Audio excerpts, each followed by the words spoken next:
Hey everybody, how you doing? It's Tara Green here. Want to wish you all the best of Monday. It is May the 27th already. It's Memorial Day, long weekend in the US. So happy, safe holidays to my cousins, my family, my friends, my clients in the US and those abroad as well. So wishing you all the best for that holiday.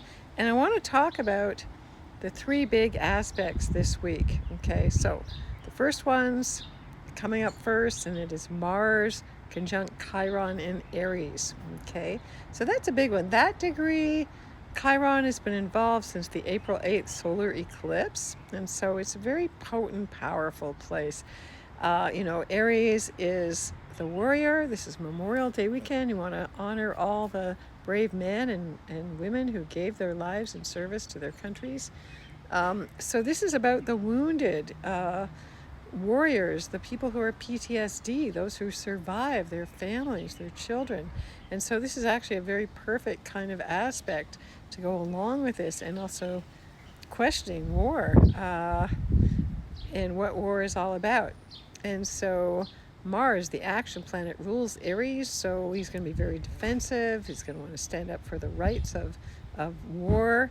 There's lots of warmongering going on in the world, of course. And Chiron is really the wounded healer. So wherever Chiron is in the world and in your natal chart is where you're the most vulnerable and where the greatest healing is. So it's really that masculine warrior, patriarchal, thousands of year old dominator model energy that really needs to be questioned right now. Okay, because it's intrinsically involved in everything, the way women see themselves. We've been so brainwashed by the patriarchy for over 5,000 years. So you want to go into where you're feeling the most vulnerable and, really move through any anger that you have, express it. Energy is just energy. Martial arts is really good and positive for that. For those of you with PTSD, you have Chiron is your helper there to help you go right into the wound, because often we're in shock and we're in denial. You have to go right through the most raw, vulnerable parts to get healed. And then you become a wounded healer for other people. And that's the whole point of going through these experiences on the earth plane. The other aspect that's going on is Mercury and Uranus are going to conjunct in Taurus also this week. And so that brings brilliant ideas, breakthroughs, again, protests, radical values, changes in cryptocurrency, changes in digital ideas. There's a lot of that going on because Jupiter just entered Gemini as well a few days ago, and Pluto is in Aquarius. Now, that's the other major aspect this week, and it's an even bigger one. So Jupiter and Pluto are in a trine, which means an easy, positive aspect. They're 120 degrees apart. They're both in air signs. Everything's moving into air for the next while. So Jupiter is the greater benefic. It's the biggest planet. It protects the earth. We're very grateful for Jupiter, whether you want to call him Thor or Yahweh or any lightning bolt throwing patriarchal masculine god. That's Thor. But he is the protective father. He is the wise father. He would be considered to be the good, beneficial father who is proud of his children and takes good care of them. Positive role model father, let's put it that way. So as Jupiter at 1 degree of Gemini, and it will be in Gemini for the whole year ahead until May 25th this year, till June the 9th next year, it is trining Pluto, moving retrograde at 1 degree of Aquarius. Now, Pluto's been at this point before earlier this year. And so we want to look back at events that started back then. But also, this is a very radical breakthrough energy, okay?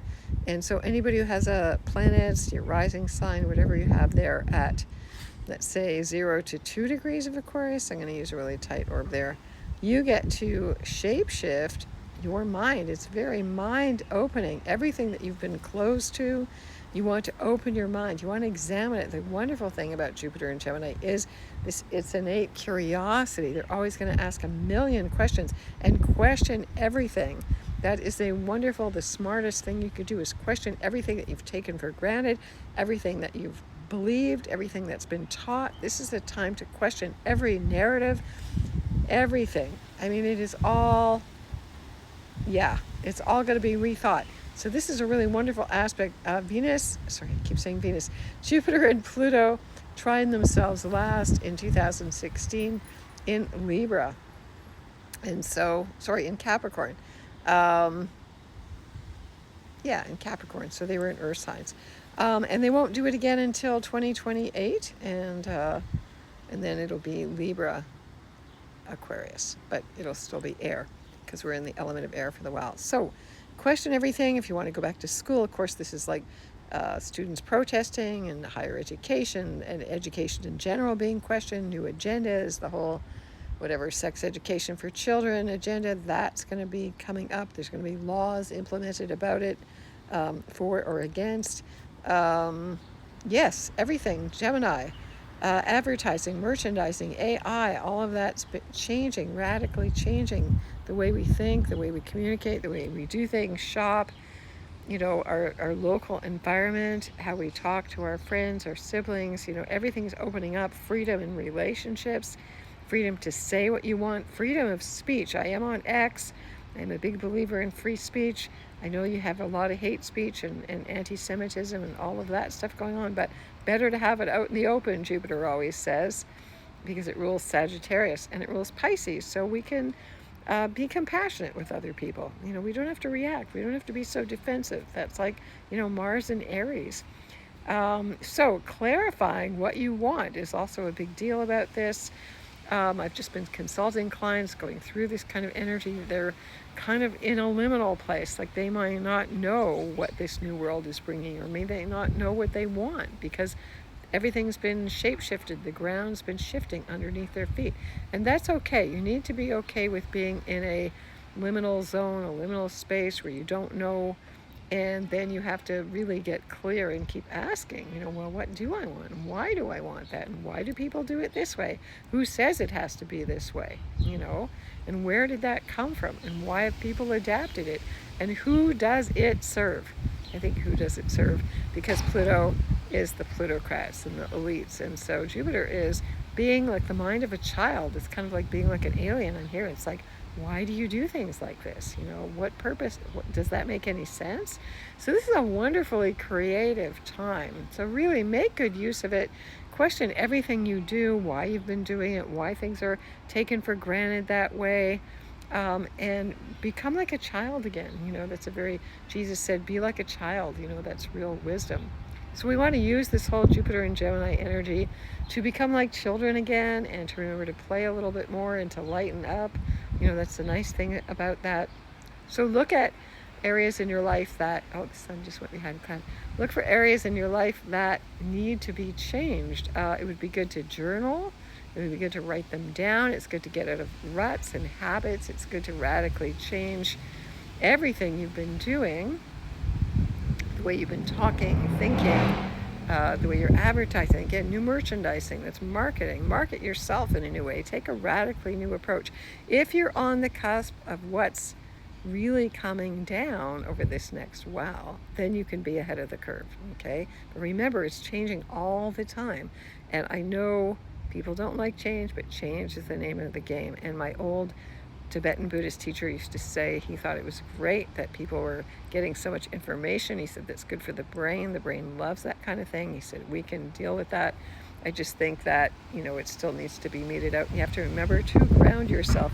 And I think that people have been grounding a lot. So I'm standing here on the ground in my backyard getting some nice sunshine. It is a beautiful day.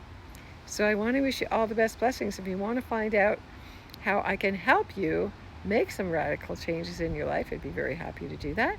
So you can get in touch with me at tarot.com. So look at what you have at the first couple of degrees of air signs, and those energies are going to be blessed, and it's going to help you be more creative and think outside the box and break out of old ruts and routines and kind of invigorate your mind, invigorate yourself, like mind gym exercise, mental gymnastics and all that. Okay, sending you all the best blessings of the day.